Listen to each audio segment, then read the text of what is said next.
Did you notice? Julia sang the Beside the Seaside song. It's the same song we heard Fanny singing at the end of Outlander Season 7, and the same one Claire sang in Season 2 to Faith. Well, will our theories about Claire's brother being related to Fanny and Jane become true, or is this new baby someone else entirely like Jamie's older brother William, who died at 11? We will talk about those theories alongside a discussion of what happened in this episode, and then we'll look at the preview for episode 8. Let's start immediately. Ellen's plans. For a while in the episode, I couldn't really figure out why Ellen wanted to go to the Jacobite meeting, but then I realized she wants to be seen there because she thinks that if the Grants learn about her attendance, they might get cold feet about the marriage. Since they're loyalists, they would not want to be with a woman or a family who supports the Jacobite cause. What she couldn't figure out, though, or did not think of, was the fact that Malcolm would care more about her virginity or purity, let's say. Personally, I do not understand why Brian and Ellen have been waiting so long to just run away. They must know that no one will approve of their marriage, no one, so they will have to run away eventually. I'm not sure why they're waiting for it. I'm guessing they were being naive about the alliance between the Mackenzies and the Grants being broken off peacefully, which would free Ellen from her responsibilities, but this doesn't make sense at all. Ellen is smarter than this.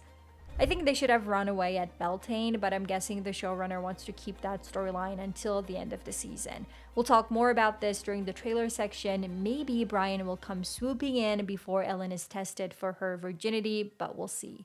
The baby name reveal. So much happened in this episode regarding the baby and the future of Julia and Henry in the past. See what I did there? First of all, Simon faked the birth records by bribing the minister. He made it look like the marriage came before the birth of the child. If you look closely, the marriage date is November 1714, but the birth date of the child is July 1715. And then Simon's man killed the minister so that no one would know the dates were falsified. As for the name reveal, I have to say I was not expecting this at all. I mean, they tricked us with that scene between Henry and Julia where they were discussing baby names. They were like, we can name the baby Peter if it's a boy. I guess Julia forgot about that because the baby's name is William Henry Beecham. Now, who is this character? We don't know. But I have two theories I'm sure you guys would like to discuss. First, this William will grow up in the past and later become a parent to Jane and Fanny or their grandparent. So Claire's brother would be related to Jane and Fanny. That's one possibility. The second possibility is that we already know a William from Jamie's past. Brian and Ellen had a first son who was named William Simon, but he died of smallpox when he was just a child. So I'm wondering, would Brian and Ellen take Julia's child and raise him as their own? This is very unlikely though because Simon Fraser already named the boy officially Simon Fraser. He wouldn't let go of the child willingly. I don't know how to make sense of this, and I don't think this child is the young Simon Fraser we saw in Outlander because that Simon was even younger than Jamie. He would have to be born much later. So something must have happened to William that caused him to be taken away from Simon Fraser. That's my theory, but what do you think? Please let me know in the comments. Finally, some fun. I am so relieved to finally have some funny scenes on the show after those disgusting, disturbing scenes of Simon Fraser trying to do it with Julia. The plot to use Monk's pepper was incredible, and I am loving the way Davina, Mistress Porter, and Julia are bonding. I wish this show had more scenes like this, more warm, bonding moments between characters, something Outlander did so well. So far, this series has been quite depressing, honestly, and I am really enjoying these rare moments with Davina and Julia, and also Ned and Henry. I hope we see more scenes like this in the future. What's next for Julia and Henry? We had talked about this in one of my videos. Julia will see a letter from Henry and realize that he's alive, well, and in the past, working for the Grants. I'm glad that turned out to be true. I'm really curious what she will do now that she knows her husband is near. I'm sure she will talk to Brian and get his help in finding Henry, and I'm sure Brian will help her in exchange for her help in getting Ellen out of Castle Leoch. Better we discuss this in the next section. Episode 8 Trailer. The trailer starts with a scene of Brian and Julia discussing what will happen with Ellen. Then we see the scene where they have prepared Ellen for the testing.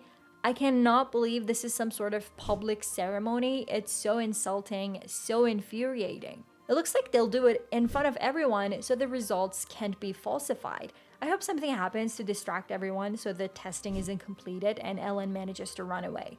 That's what I'm hoping, though maybe I'm too optimistic. Then we see Ned, I think, speaking to Colum, saying that if Ellen has sinned, he hopes Colum will forgive her. We love Ned, right? So far, he has done everything right. He's been such a nice character.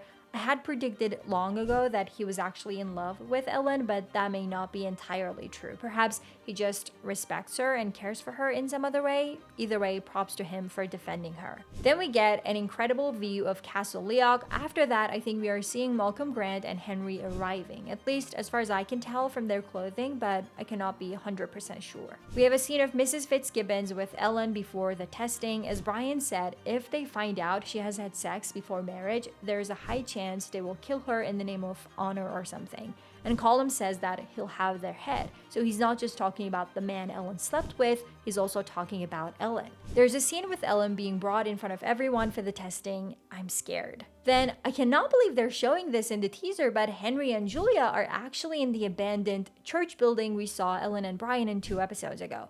Henry thinks this is some sort of hallucination, but when I first saw the official Blood of My Blood trailer, I thought this would be the real moment when they finally saw each other. Since Henry thinks Julia is dead, will he take this encounter as my mind is not in the right place? Or will this really be a vision in his head?